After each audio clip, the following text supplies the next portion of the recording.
কথায় আছে যে বছরের প্রথম দিন কেমন কাটছে তার উপর অনেকখানি নির্ভর করে সারা বছরটি কেমন যাবে। প্রাচীন হিন্দু শাস্ত্রে বলা হয়েছে বছরের প্রথম দিনে বিশেষ কয়েকটি কাজ দেবী লক্ষ্মীকে রুষ্ট করে তোলে। তাই বছরের প্রথমে যদি দেবী লক্ষ্মী অচলা হন তাহলে সারা বছরটাই কাটতে পারে আর্থিক অভাব ও অসচ্ছলতার মধ্যে। কাজেই শাস্ত্রের নির্দেশ অনুযায়ী বছরের প্রথম দিনে কয়েকটি কাজ না করাই মঙ্গল। তাহলে আসুন জেনে নেই যে পহেলা বৈশাখের দিন কি কি কাজ করা উচিত নয়। আর আপনি যদি আমাদের চ্যানেলটি সাবস্ক্রাইব না করে থাকেন তাহলে সাবস্ক্রাইব করে পাশের বেল আইকনে ক্লিক করুন। রেগে যাওয়া।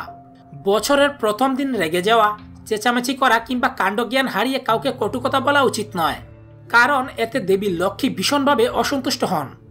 মনে রাখবেন, আন্তরিকতা, ভালোবাসা ও শান্তিপূর্ণ পরিবেশই দেবী লক্ষ্মীর নিবাস। কাজেই বছরের প্রথম দিন দেবী লক্ষ্মীর কৃপা লাভ করতে হলে রেগে যাওয়ার বদভ্যাসকে দমন করুন। শাস্ত্র ও ধর্মগ্রন্থকে অসম্মান করা। বছরের প্রথম দিন ভুলেও কোনো শাস্ত্র ও ধর্মগ্রন্থের অসম্মান করবেন না, কারণ এমন মানসিকতা দেবী লক্ষ্মীকে রুষ্ট করে। কাজেই এই জাতীয় চিন্তাধারাকে বিসর্জন দেওয়ার চেষ্টা করুন। সূর্যোদয়ের পরে ঘুম থেকে না ওঠা এবং সূর্যাস্তের আগে ঘুমিয়ে পড়া। শাস্ত্রে বলা হয়েছে যে বেলা পর্যন্ত ঘুমানো কিংবা অসময়ে ঘুমিয়ে পড়া আসলে কর্মবিমুখ মানসিকতার ইঙ্গিত। আর কর্মবিমুখ মানুষ কোনোদিনও দেবী লক্ষ্মীর আশীর্বাদ প্রাপ্ত করতে পারে না। কাজেই বছরের প্রথম দিনটি অন্তত সময় মতো ঘুমাতে যাওয়া এবং ঘুম থেকে ওঠার চেষ্টা করুন।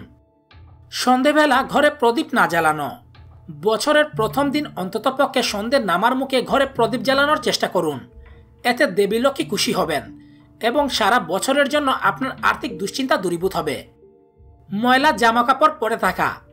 দেবী লক্ষ্মী অপরিচ্ছন্নতা সহ্য করতে পারেন না। কাজেই যদি তার কৃপা লাভ করতে চান তাহলে বছরের প্রথম দিন পরিষ্কার পরিচ্ছন্ন অবস্থায় থাকুন। ভুলেও এই দিন অপরিষ্কার জামাকাপড় পরবেন না। বাড়িঘর অপরিচ্ছন্ন রাখা।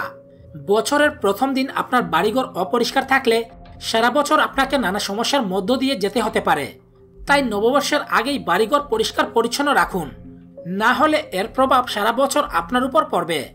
তাই বছরের প্রথম দিন এই 5টি কাজ ভুলেও করবেন না। তো ভিউয়ার্স, এই ছিল আমাদের আজকের ভিডিও।